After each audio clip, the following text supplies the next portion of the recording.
ભાઈ ચોમાસાની સિઝન છે અને ઋતુ બદલાતા તમે ઘણા લોકોને બીમાર પડતા પણ જોયા હશે, પણ ક્યારે તમે હોસ્પિટલને બીમાર પડતા જોઈ છે?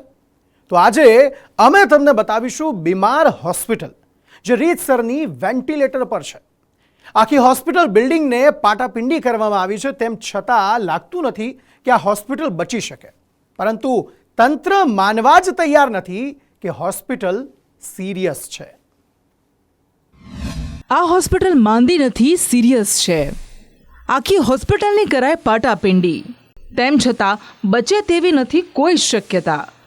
સાહેબ જલ્દી કરો, નહીં તો મોડું થઈ જશે. હોસ્પિટલ તો મળશે, દર્દીઓને પણ મારશે. દક્ષિણ ગુજરાતની સૌથી મોટી સરકારી હોસ્પિટલ એટલે સુરતની નવી સિવિલ હોસ્પિટલ, જ્યાં દક્ષિણ ગુજરાતથી લઈને છેક મહારાષ્ટ્રના દર્દીઓ સારવાર લેવા માટે આવે છે.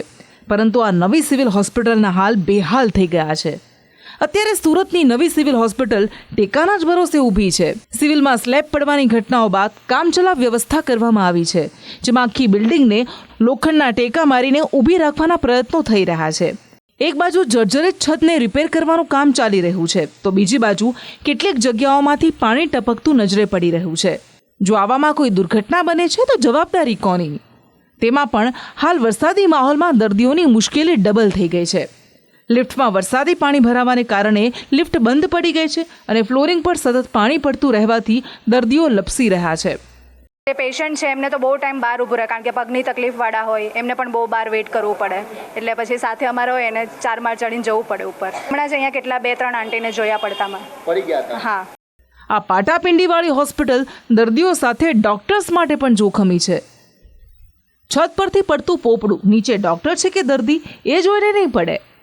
સિવિલના ડોક્ટર્સ પણ આ વાત જાણે છે, પણ બોલી નથી શકતા, પરંતુ તેમનું દર્દ સ્પષ્ટ દેખાઈ આવે તેમ છે. તમે પણ આ બિલ્ડિંગમાં સેવાઓ આપો છો, સારવાર કરો છો, વારંવાર પોપડા પડે છે, તમને બી ક્યાંક ને ક્યાંક ડર તો સતાવતો હશે ને? એ તો રહે જ ને, એ તો બધાને જ રહે, બધાને જ રહે. તો પણ આના વિશે અમે કંઈ કહી નહીં શકીએ. થોડા દિવસ અગાઉ બી બીજી બાજુ હોસ્પિટલના આરએમઓ કેતન નાયક એવા ચશ્મા પહેરીને બેઠા છે કે તેમને બધું જ ઉલટું દેખાઈ રહ્યું છે.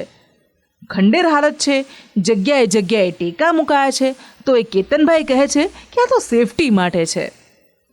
ભલે ટેકા દેખાતા હોય, પણ ટેકા એ સેફટીના પેલા પર્પઝથી જ રાખવામાં આવ્યા છે અને એનું સ્ટ્રેન્થનિંગ અને રિપેરિંગનું કામ પણ ચાલુ જ છે. કેતનભાઈ કહી રહ્યા છે કે બેલેન્સ કરવાની વાત છે. જો હોસ્પિટલ બંધ થશે તો ગરીબ દર્દીઓની હાલત કફોડી બનશે.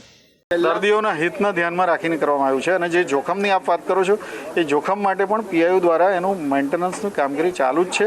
અમે લોકો પણ એ બિલ્ડિંગમાં કામ કરી રહ્યા છે.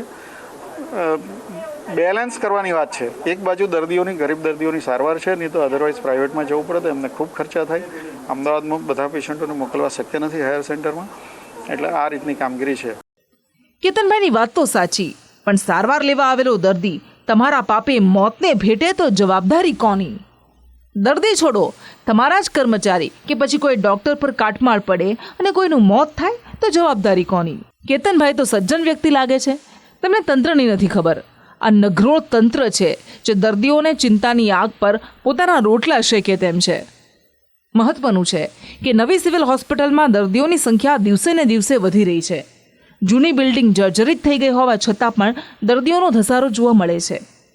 તંત્ર દ્વારા જર્જરિત બિલ્ડિંગને 6 મહિનાથી શિફ્ટ કરવાની વાતો ચાલી રહી છે, પરંતુ અત્યાર સુધી જર્જરિત બિલ્ડિંગમાંથી એક પણ વોર્ડ શિફ્ટ નથી કરાયો. ત્યારે શું તંત્ર કાગળ પર જ કામગીરી કરી રહ્યું છે?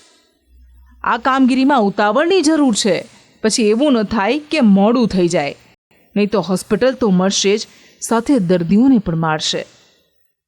બ્યુરો રિપોર્ટ, સંદેશ ન્યૂઝ.